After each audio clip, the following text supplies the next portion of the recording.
Okay, so now that we have our list set up, so we have this set up. I'm going to archive these because I don't want them in there. So we've got our list here set up. Now we're going to decide on basically where everything's going to go. That needs to go there. So we're going to go to Crmble. And we're going to go to now start creating our main things, which is our contact fields. So on here, what you can decide on is what appears and what questions are asked, basically. So for instance, we definitely want their name, and I do want this on the front card, for instance. But I also want to rename this to say first name. So now I've got first name and surname, and I want these to appear on the front of the card, for instance. Front phone number, yep, I want that, but I only want that on the inside, not the front. Email address, yep, but I only need that on the inside. Company, I actually want that on the front, so I'm going to put that on. The job title, I don't need that, so I'm going to turn this off. Or you could, edit it if you wanted to. Birthday, don't need to know this, I'm going to turn this off. The address, yep, I would like the address, that can stay on the inside. Notes, yep, that can go on the inside. Role, no, I don't need that. Website, yep, I'd like that, so I'm going to turn that on.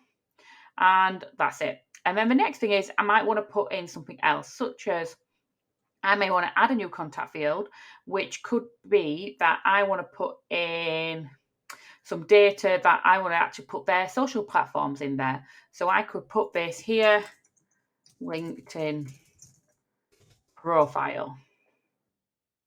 Put LinkedIn URL instead, because that will fit, and press add. So now it will ask people for their LinkedIn URL as well. So next up, I need to choose my deal fields.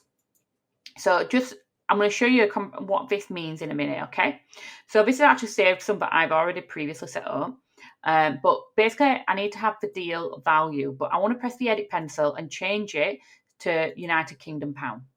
And I want to change the currency format to the United Kingdom and just put deal value without the $sign at the top there and press save. So that's changed, and I want that on the front of the card.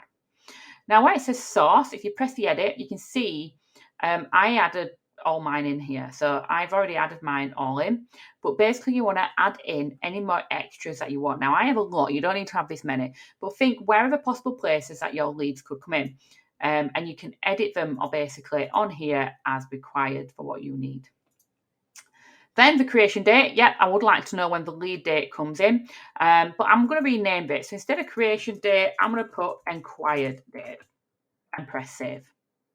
Now the status is something I use just so that I can see if something's open and I'm still working on it. Complete means I've done it, I've done the job, everything's done, I'm complete. And recurring means I leave it on the board because it's recurring revenue that gets invoiced every month. Website, I've already got that on the previous thing on their contact fields. So I actually don't need that again. So I'm going to press delete and delete that off.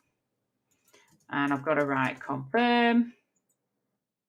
And I've got to write website to confirm the deletion of it and press yes. Now, type of work is another field that I add in. So this lists all the different types of work. And the reason I want that is so that I can track this then of what types of work people have. So I'm going to turn that on. Project start, I might need something like a project leader. These are just some ideas for you. Previous work, I might want to know if they've previously worked for me. So I can press yep on that one. And if you haven't got it created, because this is a manual one, this is just a drop-down box that says yes or no. And I have that on there. And you can add other fields on here as you require them as well. Because it might be that you have different things, such as number of sessions they've had with you, if they had a discovery call, anything that you want to track, put onto here.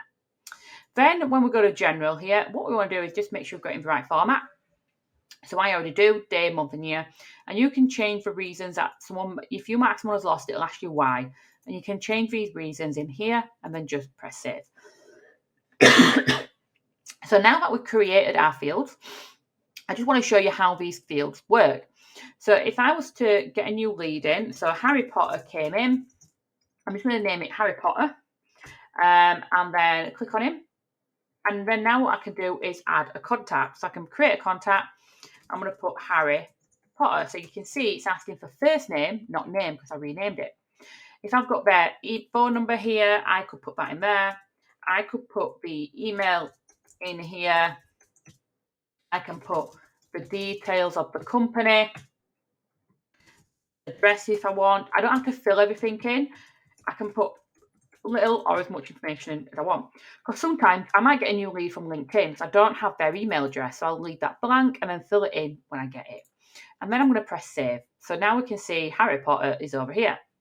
And then we can see now it's asking me for the deal details. So I could put, right, so this has a potential to be £500. The source was, we'll say,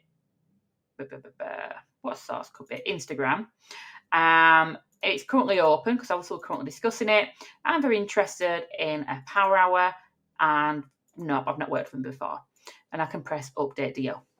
And then what we can see is there is some extra things here, but I'm going to go through them in another video. But what you can see now is basically what appears. So now if I turn this off, the front of this, we can see I've got first name Harry, surname Potter, but I've also put Harry Potter there. So now I might make the decision of actually, I don't want that to be on the front of the card.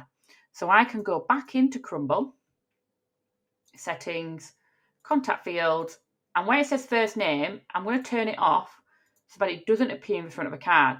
And now if we look, now it's not. And that's only because I've chosen to name each of my cards, my leads, as the name of the person. So there's no point in me showing that on the front.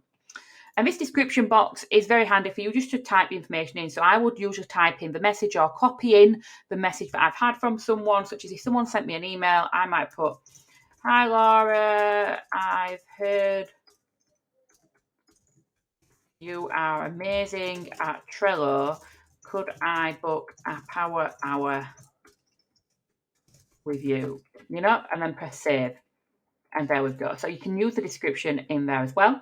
And that's how we basically get the leads on there. So what we'll do in the next video, though, is show you a bit more advanced stuff, such as what they have in regards to products as well as the reporting and things like that.